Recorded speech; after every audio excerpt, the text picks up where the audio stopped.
How do you reason with someone who just won't be reasonable? How do you find common ground with people who are so deeply disagreeable? How do you negotiate with someone who's only thinking about themselves? And how do you even begin to convince someone who's caught up in their own delusions or who seems almost determined to act like they don't understand what's going on?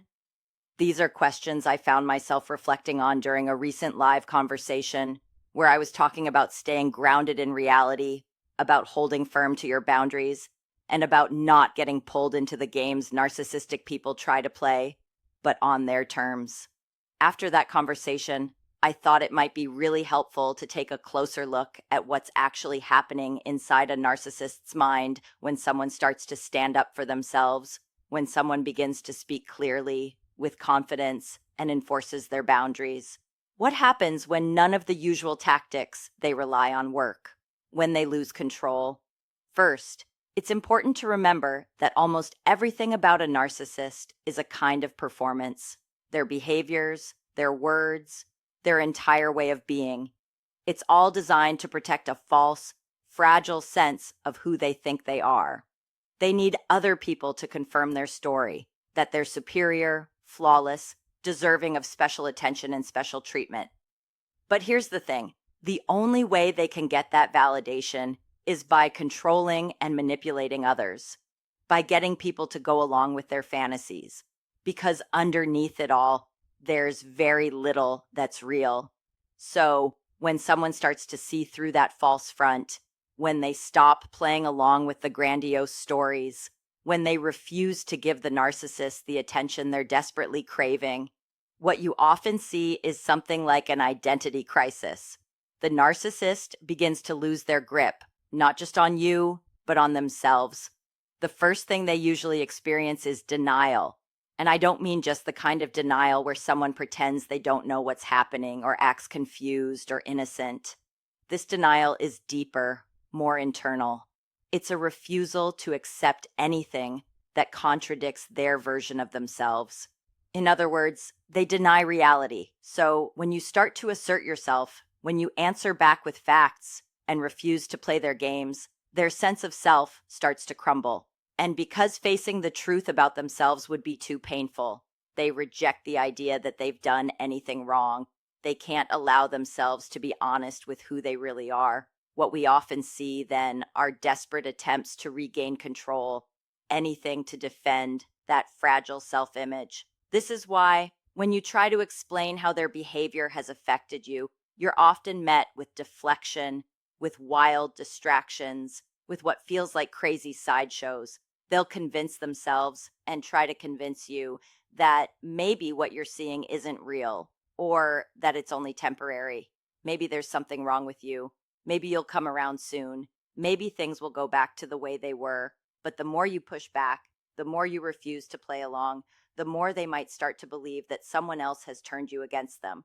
They'll start looking for someone to blame. Your friends, your family, even your therapist. It's always someone but them. This is one of the reasons narcissists try to isolate their targets from their support networks. They're terrified that others will see what's really going on and say something. So when you start to break away, they believe that someone else must have taken control of you, poisoned your mind against them, because there's no way you could be thinking and acting like this all on your own. I remember someone I knew years ago who had a very difficult relationship with her narcissistic mother. When she decided to go no contact, the mother sent me a message demanding to know what I'd said to her daughter to make her stop talking. And it wasn't just me. She sent the same kind of messages to other people in her daughter's circle. She was desperately searching for a culprit because the daughter's decision to cut contact had nothing to do with her own behavior. The second thing we often see is fear. When a narcissist realizes that someone is serious about saying no, about setting boundaries, about refusing to play their games, fear can kick in. And it's fear for a lot of reasons. Narcissists need an audience. They need constant attention. This is sometimes called narcissistic supply.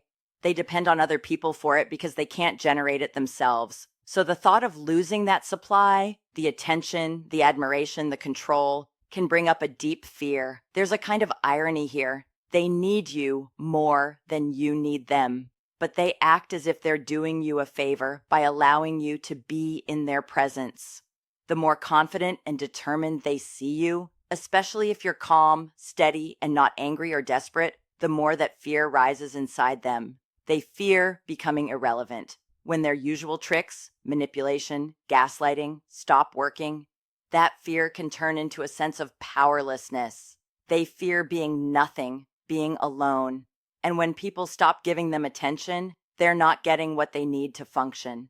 If they lose control over you, they might also lose control over who you talk to, who you trust. That brings up another fear, being exposed for who they really are, for what they've done. This fear can trigger panic and desperate actions. You might see them swinging wildly between insults, promises to change, and threats. Threats like consequences if you don't get back in line, if you don't do what they say. Threats to expose your secrets to others. They might even try bribery, offering to take you on a nice holiday, for example. And if you say no, if you refuse, they might go ahead and book it anyway, expecting you to give in because that's what you always did before. But when you don't give in, when you don't go, you might face guilt trips, insults, accusations of being ungrateful for refusing something you never wanted in the first place.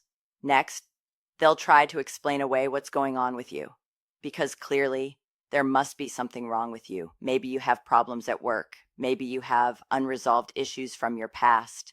Maybe what's happening is all about your childhood. It can't be about them. They'll talk to others about how worried they are about you, how mean and irrational you're being. Thanks to the internet, they might even try to diagnose you by watching videos or reading articles online, then presenting their findings to you. They might say, look, you have attachment issues, or you're avoidant, or even, according to this video, you're a narcissist too. They do this because their usual tactics aren't working. And the only explanation they can come up with for why you don't want to be treated badly anymore is that something's wrong with you. The fourth thing we often see is a change in tactics. The more desperate they feel, the more erratic their behavior becomes. Their attempts to regain control can be poorly thought out and reactive. They might swing from promises of a wonderful future to bizarre accusations that you're conspiring against them. But no matter what tactic they use, the goal is the same: to provoke some kind of emotional reaction from you. They want you to engage with them, to defend yourself, to explain yourself, to argue.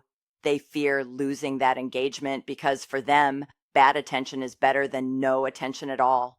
Your engagement, whether it's positive or negative, feeds them.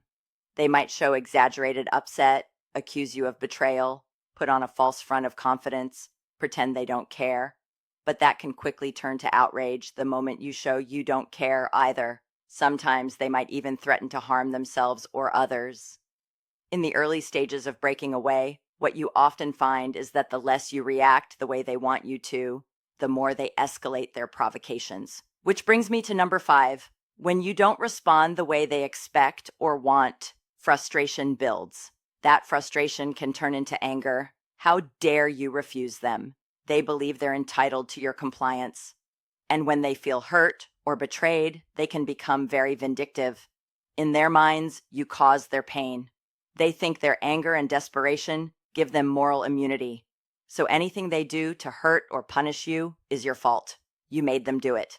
They don't want you to move on and thrive. They don't want you to be happy unless it's on their terms.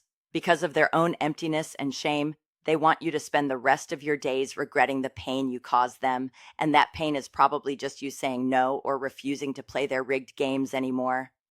They might attack your reputation, try to isolate you from your support network. In some cases, they might even contact your workplace. There's a saying, when they can't control you anymore, they try to control how others see you. Even though being on the receiving end of narcissistic vindictiveness can be awful, painful, and frightening, many of their revenge tactics are actually poorly planned, petty, and clumsy. More often than not, they end up getting caught. Number 6 is their desperate need to keep you destabilized. Narcissists control others through psychological and emotional manipulation. They get people to doubt their own perceptions, their own memories, their own reality.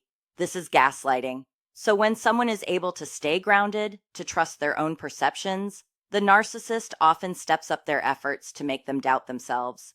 They might get more subtle, asking questions like, "What about the time you were wrong about this?" Or, "What about the time you did that?" They try to rewrite history. They might even use others to triangulate you, trying to get people to take their side. This destabilizing works on different levels. They want to keep you off balance, plant seeds of doubt in your mind, but it's not just about punishing you. It's also about reinforcing their own delusions. Ultimately, it's about trying to get you to engage with them on their terms, maybe by explaining or justifying yourself, even if it's through third parties. Next, when a narcissist is losing control over you because you're no longer feeding their need for attention, sympathy, validation, and so on, they often start telling other people their version of the story. They talk about how badly you treated them, how they gave you everything and you dumped them, how you're the real narcissist. This is what's often called a smear campaign. They rewrite the relationship into a version that suits them and that preempts anything you might say about them. They fear being exposed, so they claim you're the angry, vindictive one. They want others to see you as bitter or irrational. They tell stories designed to get questions, sympathy, and attention from others. And the more people they tell, the more they believe their version becomes true. Finally, when they see you refusing to engage in their drama, refusing to feed their ego or meet their need for attention, they discard you, just like a parasite moves on to a new host. They look for someone new to feed off, someone new to supply their needs. Remember, they can't be alone. Narcissism can't function without an audience, without supply. There's a saying, no one falls in love faster than a narcissist with no supply. So to bring this all together, narcissistic people live in their own preferred reality, where they're always superior, always entitled to special treatment. Other people exist only to serve their needs. But when you refuse to play along, when you stop trying to help them be the best version of themselves, when you refuse to give them attention, when you don't argue or explain yourself, it shakes their world. It brings up confusion, denial, fear, anger. They'll do whatever it takes to try to regain control. Their behaviors are mostly about avoiding the painful truth that they've lost. So, how do you win against a narcissist, especially when the game is rigged in their favor? You win by not playing at all. You win by realizing the power they had over you was always through deception, through exploiting your kindness, your patience, your compassion, your hope that someday they'd live up to their promises. You win by realizing you don't need their approval. You never did. And they needed you more than you needed them. There's so much more that could be said about narcissistic rage, about the collapse that sometimes looks like shame-filled depression. But I'll leave that for another time. If you want to share your thoughts or experiences, feel free to leave a comment. These conversations often open up really important discussions. And if this topic resonates with you, you might want to check out the free Toxic Clarity test at toxicclarity.com. It's a simple way to get some clarity on your own situation. Thanks for listening. Take care of yourself.